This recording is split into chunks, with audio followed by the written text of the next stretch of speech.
दोस्तों नमस्कार। एक कदम आगे में आप सभी का हार्दिक स्वागत है।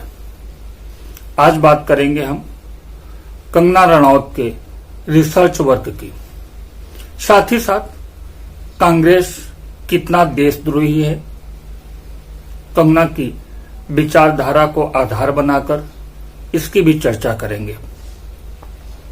आप बने रहिएगा वीडियो के अंत तक। साथ ही साथ इस वीडियो को लाइक करें और सब्सक्राइब करें। और अगर आपके पास भी कोई प्रतिभा है, आप जनता के सामने उसे रखना चाहते हैं, तो हमें कमेंट सेक्शन में जरूर सूचित करें। दोस्तों, कांग्रेस का जन्म 28 दिसंबर 1885 में हुआ था, 28 दिसंबर 1885 को। निसंदेह कांग्रेस देश की सबसे पुरानी पार्टी है, लेकिन क्या कांग्रेस देशद्रोही है? क्या कांग्रेस हिंदू विरोधी है? क्या कांग्रेस देश को विकसित होने देना नहीं चाहती? इसी सवाल पर आज हम चर्चा करेंगे और इसका पोस्टमार्टम भी करेंगे। लेकिन एक बार फिर से बता दूं, इसका आधार होगा कंगना रनौत का रिसर्च वर्क।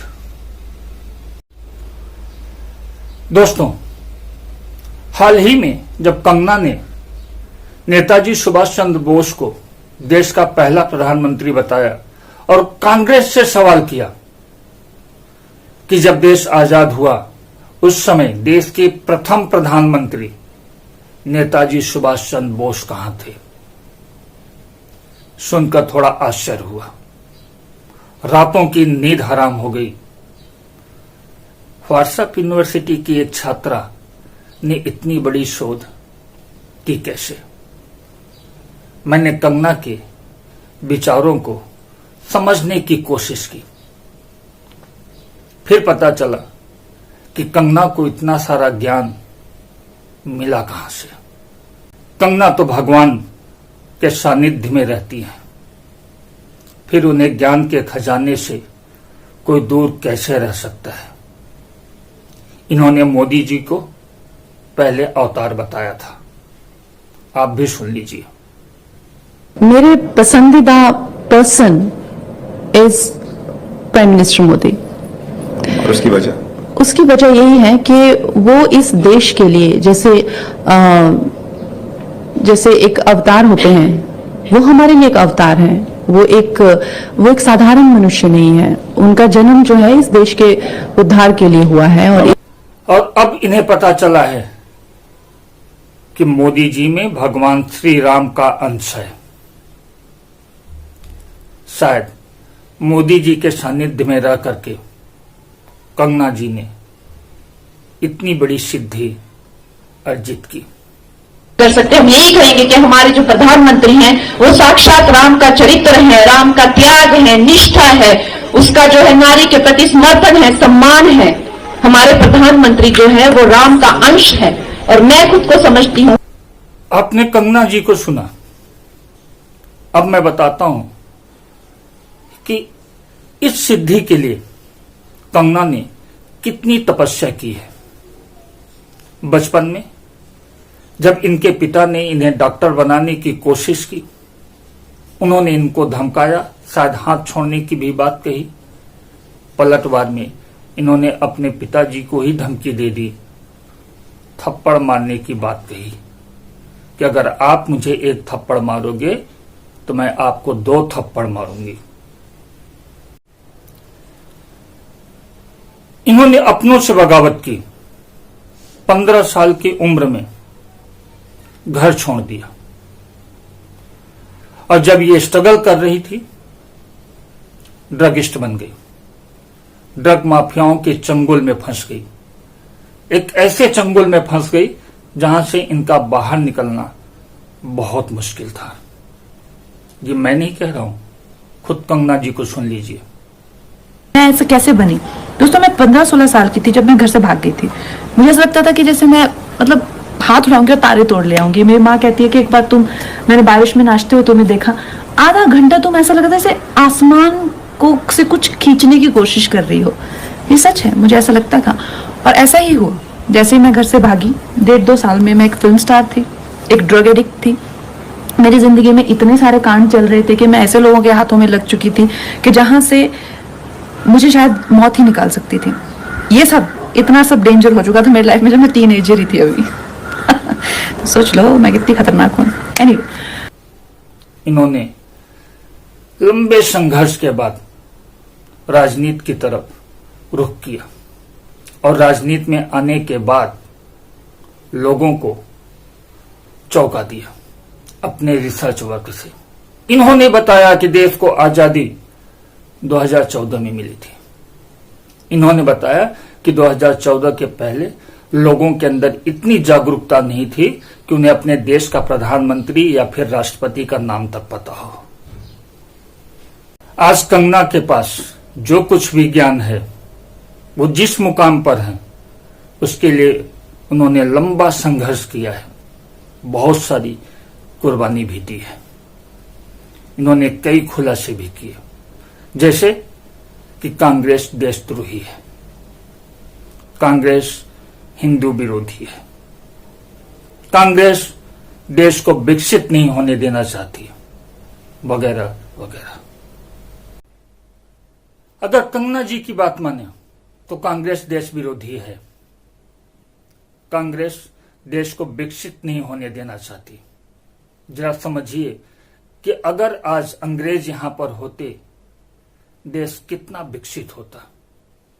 हम गोरे लोगों के साथ, गोरी मैम के साथ अपना रिश्ता बना करके, घर जैसा रिश्ता बना करके आनंद से जीवन बिता रहे होते।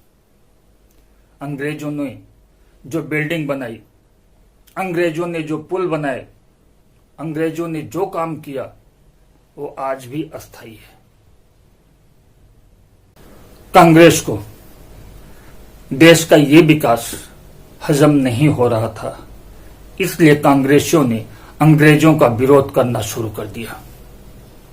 जो देश प्रेमी थे, जो देश को विकसित होने देना चाह रहे थे, जैसे हिंदू महासभा, माफी वीर, सावरकर, गोडसे, ये लोग अंग्रेजों के लिए काम कर रहे थे, अंग्रेजों की सेना बना रहे थे।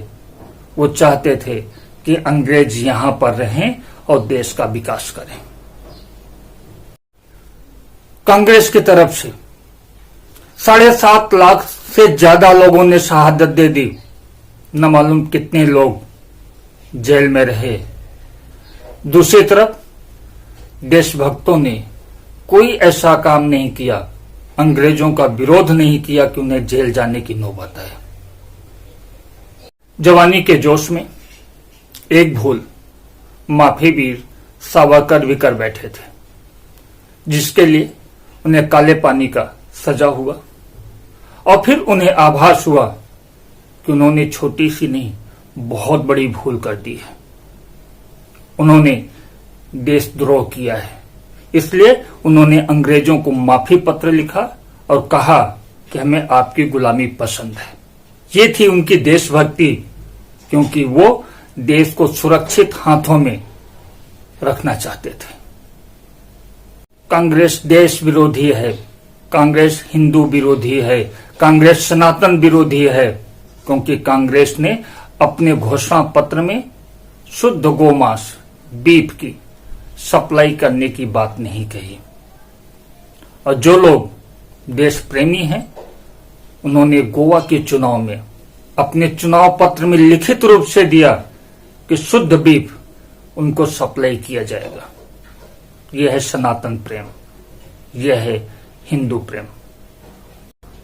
कांग्रेस युवा विरोधी है, क्योंकि कांग्रेस नहीं चाहती कि हमारे देश का युवा आजाद स्वतंत्र सड़कों पे घूमता रहे। आजादी के बाद कांग्रेसियों ने क्या किया? IIM बनाए, एम्स बनाए, IITs बनाई, इसरो बनाया, कई बड़ी बड़ी संस्थाएं बनाई, जिससे कि देश का युवा उससे जुड़ जाए, खाली न बैठ सके। कांग्रेसियों को चाहिए था कि 5 किलो अनाज दे करके युवाओं को स्वतंत्र रखता। अरे देश प्रेम तो वो होता है, युवा प्रेम तो वो होता है जो युवा को आजाद होकर के सड़कों पे घूमने का मौका दे। इसलिए देश प्रेमी लोग बड़ी बड़ी संस्थाओं को बेच रहे हैं जिससे कि युवा आजाद हो सके। आज हमारी युवाओं को काम करने की जरूरत क्या है?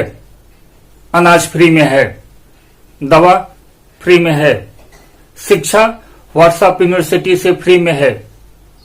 रही बात कपड़े की, उसके लिए रोजगार भत्ता मिल जाएगा, बाकी खर्चे वहीं से निकल जाएंगे। फिर भी अगर युवा काम करना चाहता है, रैली में शामिल हो जाए, आंदोलन करे, मंदिर में जाए, पकौड़ी तले, चाय बेचे, उसकी मर्जी। बाकी हम युवा शक्ति के साथ कोई खेल नहीं खेलना चाहते। मैं आभार व्यक्त करना चाहता हूं कंगना जी का,